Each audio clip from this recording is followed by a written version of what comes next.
ለሰው የማይቻል ሁሉ ለእግዚአብሔር ይቻለዋል። እግዚአብሔር ግን ዛሬ ያለውን ነገ ደግሞ የሚደርቀውን የሜዳ ሳር እንዲህ ካለበሰ እናንተንማ ይልቁን እንዴት አያለብስም? እናንተ እምነት የጎደላችሁ። ጌታ ሆይ እምነትን ጨምርልን። የሰናፍጭ ቅንጣት የምታህል እምነት ቢኖራችሁ ይህንን የሾላ ዛፍ ተነቅለ ወደ ባህር ተተከል ብትሉት በሚገባ በታዘዘ ነበር።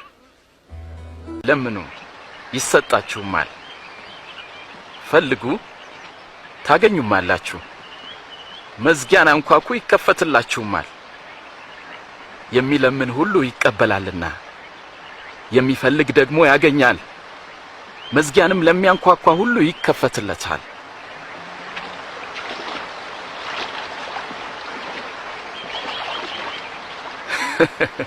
አባት ከሆናችሁ ከናንተ ከማናችሁም ልጁ አሳ ቢለምነው እባብን እንቁላል